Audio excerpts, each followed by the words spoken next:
Welcome. Let's dive right into this explainer. We're going to deconstruct exactly how the first season of Queen's Village pulls off this masterful blend. It starts as this cozy, slice-of-life neighborhood story, and then it twists into a tense, incredibly spiritual, slow-burn thriller. If you're the kind of person who loves a narrative that lulls you into this total sense of safety right before ripping the rug out from under you, well, you are absolutely in for a treat today. We actually begin with this chilling, whispered quote from our protagonist, Claudia. "Something's coming." It drops us right into the moody, thematic heartbeat of the whole story. Right out of the gate, the creator is telling us, hey, the danger here, it isn't just physical, it is deeply spiritual. It's this creeping, inescapable dread that something inevitable is just right there on the horizon. The sanctuary, reclaiming a life. Before the storm hits, we really need a safe harbor.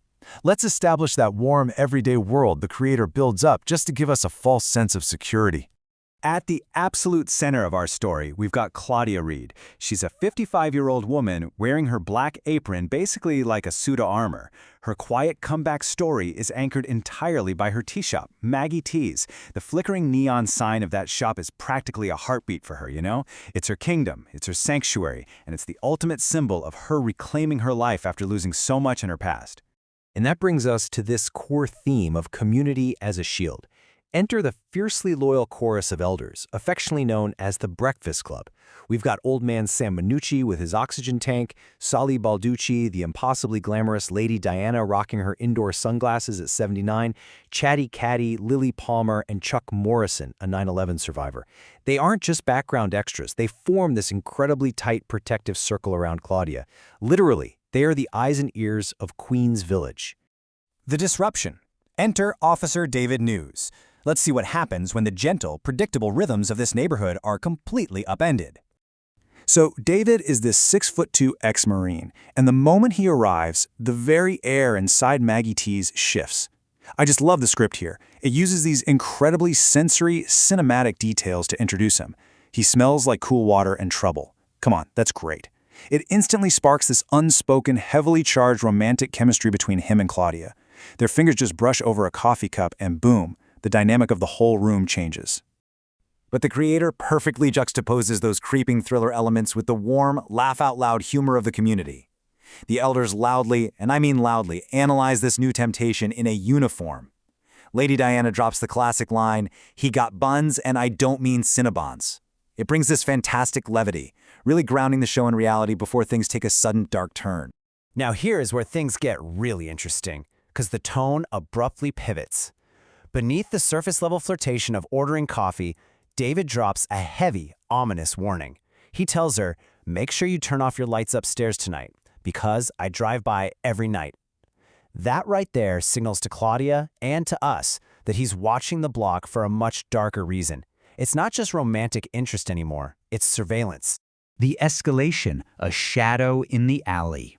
From here on out, the sanctuary cracks. David's behavior completely shifts from a flirtatious morning coffee run to a full-scale, highly personal protection detail because that unseen threat is finally making itself known. The pacing here just slowly suffocates Claudia's world. Look at this escalation. It starts quietly with someone studying her routine for weeks. Then, a shadow moving across the alley in broad daylight. By the evening, we've got terrifying thuds at the shop's back door, and ultimately it all peaks with aggressive home invasion attempts in the dead of night. The physical threat is closing in, and it's closing in fast. The spiritual undercurrent, intuition as warning. As that physical threat mounts, we really have to talk about the unique spiritual undercurrent that sets this thriller apart from your standard police procedural. Because Claudia's intuition isn't just metaphorical here, it's literal guidance. She's accompanied by her fiercely loyal blue staff pit bull Penny, who repeatedly growls at empty back hallways way before anyone else senses danger. Claudia feels this undeniable spiritual warning. The lights flicker right as the threat nears. She whispers prayers for cover. Her spirit is practically screaming that something old, something she was so sure she had buried, is resurfacing. And these intersecting dualities perfectly map out her internal struggle. She is emotionally torn right down the middle. She's trying to balance the protection and safety of her community, plus her growing, complicated trust in David, against the suffocating dread and vulnerability of being hunted by an unknown watcher. It's this constant, agonizing tug-of-war between leaning into her faith and succumbing to her fear. The thematic climax, the unresolved mystery. Let's dive right into the boiling point of the season finale. This is where the physical, emotional, and spiritual threads all aggressively collide in one unforgettable night. The slow-burn romance reaches this divine but incredibly dangerous peak. After Claudia is stalked right at her back door, David breaks in to save her. He sweeps the house, refuses to leave, and stays the night on her couch.